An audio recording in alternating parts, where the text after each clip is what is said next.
നമ്മളിവിടെ ഉണ്ടാക്കാൻ പോകുന്നത് രസഗുളയാണ്. അതിനാവശ്യമുള്ള സാധനങ്ങൾ: 1 litre full fat milk, 2 table spoon vinegar, 2 cup പഞ്ചസാര പാനിക്കുള്ളത്. അടുത്തത് നമ്മൾ പാലിനെ തിളപ്പിക്കാൻ വെക്കുകയാണ്. പാല് തിളച്ച് പൊങ്ങി വരുമ്പോൾ അതിലേക്ക് അതിൻ്റെ ഫ്ലെയിം ഒന്ന് നമ്മൾ കുറച്ച് വയ്ക്കുന്നു. അതിനുശേഷം അതിൻ്റെ ചൂടിനെ ഒന്ന് ബാലൻസ് ചെയ്യാൻ വേണ്ടിയിട്ട് നമ്മൾ 1 കപ്പ് വെള്ളം ഒഴിക്കുകയാണ്. അതിനുശേഷം മാത്രമേ നമ്മൾ വിനെഗർ ഒഴിക്കുകയുള്ളൂ. വിനെഗർ നമ്മൾ ഒന്നിച്ചൊഴിക്കുന്നില്ല, കുറേശ്ശെയായിട്ട് ഒഴിച്ചു കൊടുത്ത് അത് ഇളക്കിക്കൊണ്ടിരിക്കണം. എന്നാൽ മാത്രമേ ആ വിനെഗർ എല്ലായിടത്തുമായിട്ട് ആ പാല് മുഴുവനായിട്ട് ഒന്ന് നന്നായിട്ട് പൊട്ടിക്കിട്ടത്തുള്ളൂ. നന്നായിട്ട് ഇളക്കി അതിനെ ഒന്ന് സെപ്പറേറ്റ് ചെയ്തെടുക്കുക. അടുത്തതായിട്ട് നമ്മൾ ചെയ്യാൻ പോകുന്നത് അതിനെ ഒന്ന് അരിച്ചെടുക്കുക എന്നുള്ളതാണ്. അതിനുവേണ്ടി നമ്മളൊരു പാത്രത്തേക്ക് അരിപ്പ വെച്ചു. അതിൻ്റെ മേളിൽ കോട്ടൺ തുണി ഇട്ട് കൊടുത്ത് അതിനെ അരിക്കാൻ തുടങ്ങുവാണ്. ഇവിടെ ഞാൻ വിനെഗറാണ് ഉപയോഗിച്ചിരിക്കുന്നത്, നാരങ്ങയല്ല.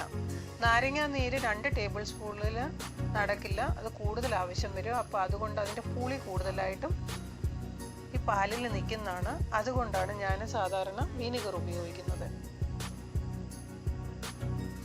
ഈ വിനെഗറിൻ്റെ പുളി ഒന്ന് കളയാൻ വേണ്ടിയിട്ട് നമ്മൾ ഇതിനകത്തോട്ട് തണുത്ത വെള്ളം ഒഴിക്കുവാണ്. ആ വെള്ളം ഒഴിച്ച് നമ്മൾ ഇളക്കി കൊടുക്കണം. അത് 2-3 പ്രാവശ്യം റിപ്പീറ്റ് ചെയ്യണം. അത് ഇളക്കി കൊടുത്ത് എല്ലായിടത്തും നല്ലപോലെ ആക്കി അതിൻ്റെ പുളിയൊന്ന് മാറ്റിയെടുക്കാൻ വേണ്ടിയിട്ടാണ് ഇങ്ങനെ ചെയ്യുന്നത്. ഞാനിവിടെ 3 പ്രാവശ്യം അങ്ങനെ ചെയ്തിട്ടുണ്ട്. 3 കപ്പ് വെള്ളമാണ് ഉപയോഗിച്ചിരിക്കുന്നത്. അടുത്തത് നമ്മൾ അതിൻ്റെ വെള്ളം ഒന്ന് പിഴിഞ്ഞ് കളയുക എന്നുള്ളതാണ്. നമ്മൾ പിഴിയുമ്പോൾ നമ്മൾ ഒത്തിരി ഓവറായിട്ട് പിഴിയരുത്. സാധാരണ വെള്ളം ഊർന്നു പോകുന്ന ആ നോർമൽ സ്റ്റേജിൽ ഇങ്ങനെ നമ്മളൊരു 10 തൊട്ട് 15 മിനിറ്റ് വരെ ചെയ്യണം.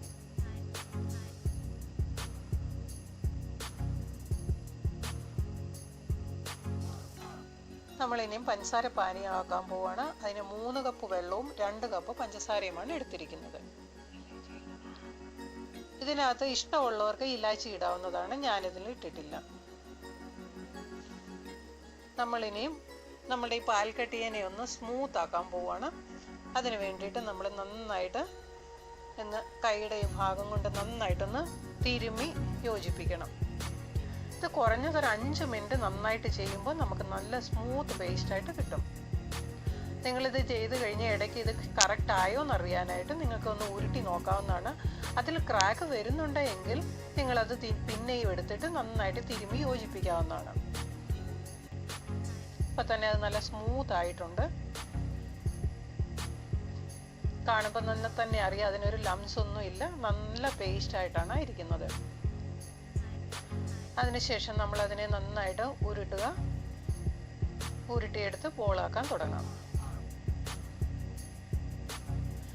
അത് നമ്മളിങ്ങനെ സാധാരണ ഇത് 1 ലിറ്റർ പാലിൽ നമുക്ക് 12 തൊട്ട് 15 ബോൾ വരെയാണ് കിട്ടുന്നത്. ഞാനിവിടെ 12 ബോളാണ് ആക്കിയിരിക്കുന്നത്. അടുത്തത് നമ്മൾ തിളച്ചുകൊണ്ടിരിക്കുന്ന പഞ്ചസാര പാനിയിലേക്ക് ഇടുക എന്നുള്ളതാണ്. ഇടുമ്പോൾ തന്നെ കണ്ടില്ലേ അത് മേളിലോട്ട് വരാൻ തുടങ്ങി. ഏലക്ക നമ്മൾ ഇടുവാണെങ്കിലും അത് പൊടിച്ചല്ല ഇടുന്നത്, മുഴുവനായിട്ടാണ് ഇടുന്നത്. ഇത് ഇപ്പോൾ തന്നെ കണ്ടില്ലേ മേളിലോട്ട് വന്ന് അതിൻ്റെ സൈസൊക്കെ വലുതാകാൻ തുടങ്ങിയിട്ടുണ്ട്. ഫുൾ ഫ്ലെയിമിൽ വേണം. 5 മിനിറ്റ് ആയതിനു ശേഷം നമ്മൾ അതിലേക്ക് 1 കപ്പ് വെള്ളം ഒഴിച്ചു കൊടുക്കുന്നുണ്ട്. അപ്പോൾ അതിൻ്റെ ടെമ്പറേച്ചർ ഒന്ന് ഒതുങ്ങും. ആ പഞ്ചസാര മധുരം മുഴുവനും ആ ബോളിലോട്ട് നന്നായിട്ട് പിടിക്കുകയും ചെയ്യും. ഇപ്പോൾ തന്നെ അതിൻ്റെ സൈസൊക്കെ വലുതായി. അടുത്ത നമ്മൾ ചെയ്യുന്നത് അതിനെ ഒന്ന് അടച്ചു വെച്ച് 5 മിനിറ്റ് കൂടെ നല്ല ഫുൾ ഫ്ലെയിമിൽ തിളപ്പിക്കുക എന്നുള്ളതാണ്.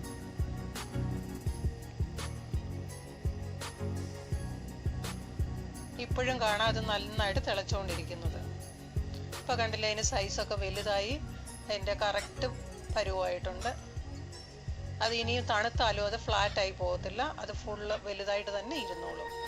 നമ്മളുടെ രസഗുള ഇവിടെ റെഡി ആയിട്ടുണ്ട്.